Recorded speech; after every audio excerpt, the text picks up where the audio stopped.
Now, fresh controversy has erupted after the Karnataka government and the Bangalore Development Authority denotified another 500 acres of land in the Arkavathy Layout project near Yelahanka that has been struck by land acquisition roadblocks since the past 10 years. While the government is in a soup over the issue for denotifying the land, citizens and experts have begun to lose faith in the BDA. They want the body to be scrapped entirely for its inability to deliver on its functions. Lakshmi Sivadas reports. In 2003, the BDA had notified land acquisition of over 3,000 acres in Arkavathy village near Yelahanka. It's been over 10 years since the first notification, but the allottees are yet to be given their sites. People who buy BDA-approved sites are usually attracted by affordable prices and clear titles. However, the Arkavathy layout has seen controversy over land acquisition right from day one. Steady denotification of land has seen the area halved to just over 1,700 acres today. The issue has thrown light on the failure of the BDA to successfully allocate sites and build affordable housing. Experts feel that the BDA should refocus on its key role as a planning authority instead.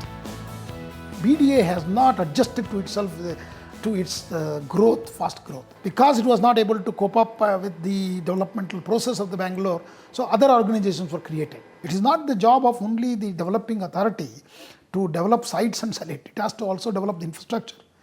Facilities like water supply, sewerage system, all these needs to, even though there is BWSSB and other things, but the main organization is to coordinate with them. Government should look at on policies and guidelines rather than going for building themselves. This is not the only time the BDA has faltered.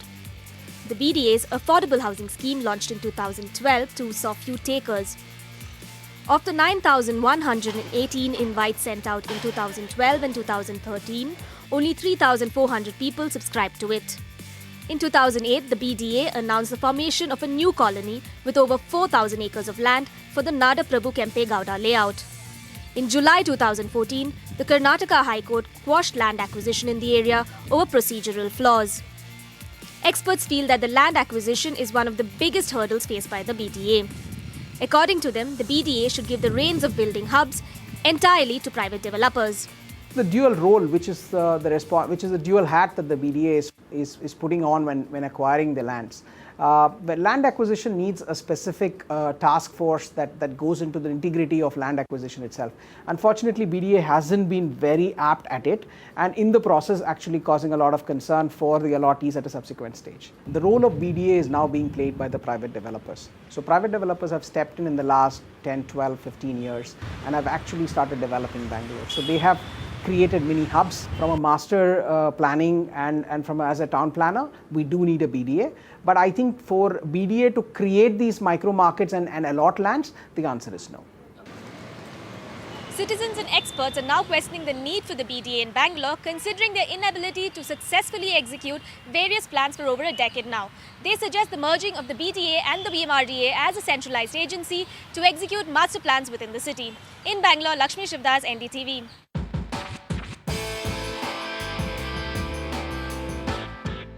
Now, the Arkavathy Layout issue has blown into a major controversy in the Karnataka Assembly.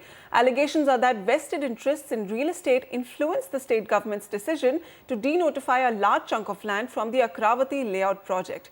A 2,700-acre project with 20,000 sites finalized in 2004 is today reduced to just over 1,700 acres with 11,000 sites on offer. This affects about 8,000 allottees who have been waiting since the past decade for a site. In all this, it's crucial to throw the scanner on the role of the Bangalore Development Authority, whose role in acquiring land for development has miserably flopped in the Arkavathy Layout case. To discuss this today, we are joined by Dr. A. Ravindra, former Chief Secretary of the Government of Karnataka, and also Leo Saldana, Coordinator and Trustee, Environment Support Group. Dr. Ravindra, Leo, thank you so much for joining me today. Leo, let me begin with you. We know the function of the BDA has been to acquire land, provide urban infrastructure, and also provide for housing. But there are several claims that most of its layout projects, they're either stuck in litigation, housing projects haven't taken off, and of course, urban civic infrastructure is in a bad shape. Has there been a total systemic failure of the BDA? Would you say that? Well, I would put it this way: as for as long as I can remember, the BDA has been an agency of the government that has failed to deliver the goods it was designed to deliver. And I would say the design flaws are in the statute. Let's remember that the BDA as an institution was created during the period of emergency and modeled largely on the Delhi Development Authority. So if you look at the basic features of the law which governs the Bangalore Development Authority, they are draconian. They use the eminent domain in its most ruthless form. For a very long time, till the new Land Acquisition Act came, BDA was known to acquire land from the farmers, make them penniless, and then start distributing sites as if they were doing charity to people who did not have houses in the city. I remember my dad struggled to get a BDA site. It took him like several attempts, maybe 9 attempts. Now, right to housing is part of your fundamental right. I never understood why the state and its agency, which is supposed to fulfill an entitlement of a citizen, makes it so extraordinarily difficult. In fact, BDA is a representation of why you should not have faith in such parastatal institutions. In fact, I would have been very happy a parastatal institution like the BDA did not exist at all. Planning and development is a function of the people. People elect representatives to the municipality. And at least from 1992, when we had a fundamental change in the constitution and the Nagarpalika Act came about, the BDA should have ceased to be then itself. But this kind of cronyism that the BDA has become, where the planning agency is held by the cabinet, and the cabinet is the one which is held by the chief minister, and the whim of the chief minister becomes the dictum for the Bangalore Development Authority. And that is why you hear all these scandals breaking out ever so frequently. And as I said, it is all in the statute. It is an organization which is not meant to function to fulfill a public service. Dr. Ravindra, would you agree with Leo that the BDA is suffering from cronyism? From the time when you were in office till today, how has the functioning of the BDA changed? Do you feel there's a lack of focus, a lack of coordination in the BDA? Yeah, BDA does suffer from several deficiencies. See, it was set up in the year 1976. BDA is both a planning authority, that is a city planning authority, and a development authority. As a development authority, it was supposed to acquire land, develop layouts, and distribute sites to the people. But unfortunately, the pace at which the work of land acquisition and formation of layouts and sites has gone about has been very tardy, and it has been fraught with serious problems relating to land acquisition itself. The process of acquisition has been very, very slow. It gets into litigation, and in the question of determination of compensation. So all these problems have contributed to making BDA a rather inefficient body so far as the function of site distribution has been concerned. So if you look at the example of Delhi specifically, the Delhi Development Authority also faced several challenges with respect to land acquisition. Recently, they've come out with a new policy called land pooling, wherein the landowners get a majority participation in the process of pooling land together, and they also get a share of the developed land. Could that be a solution for the BDA going ahead? I say, let me tell you, there is a basic difference between Delhi and Bangalore. In Delhi, DDA from a long time has been constructing flats and allotting them to people. In Bangalore, the policy followed was acquire land, make sites and distribute sites to or plots to the people. And that is where the problem has come in now, because if you want to distribute individual sites, you need to acquire large extents of land, and once it gets into litigation, it becomes extremely difficult. Whereas in Delhi, they went for large blocks of houses and apartments, and they were able to allot them. In fact, now BDA is trying to do the same. In fact, I had myself advocated a change in policy that you must stop distributing individual sites. That is where the problem comes, even regarding allotment of sites. Different categories, G category, discretionary allotment, and so on. And once again, litigation comes up. Right. So it is time BDA gives up the policy of allotment of individual sites. Right. They should, if at all, go in for flats where you need not acquire such large extents also. Right. And Leo, if I could bring you in here, Leo, do you feel the BDA should come out of housing totally and just focus on urban development? Is that because private developers in Bangalore are doing a good job of developing self-sustaining micro markets? Should BDA get out of housing? What is the solution do you propose? See, I don't advocate at all that the government should get out of housing. There is also the Karnataka Housing Board, which has a basic purpose of providing housing for all.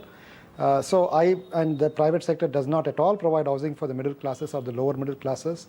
And forget it, they don't even think about the poor. The private sector is there to make money, and that's all they do. The real estate sector has essentially taken advantage of the weakness of the BDA as a planning organization. Because it's a body which is unaccountable to the people, it follows the diktat of the cabinet, of the urban development minister, of the chief minister.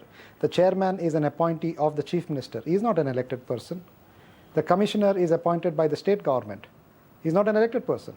And there's nobody who is an elected representative who is monitoring BDA there. It is all that's why I use the very strong expression cronyism. You get into BDA because you know somebody up there. Otherwise you can't be there. And that is, if you study the BDA from its inception in 1976 to now, about 30 years, what you essentially see is an organization which has constantly got into trouble for massive corruption. Corruption in terms of planning, corruption in terms of unplanning, corruption in notifying, denotifying, acquisition, illegal acquisition, over-acquisition, all sorts of forms. And then this whole drama that plays out every now and then. Opposition always accuses the ruling party that, you allotted sides to your people, you didn't allot sides to our people. Now, if you look at that, what you're really looking at is an organization breaking down the sense of a city.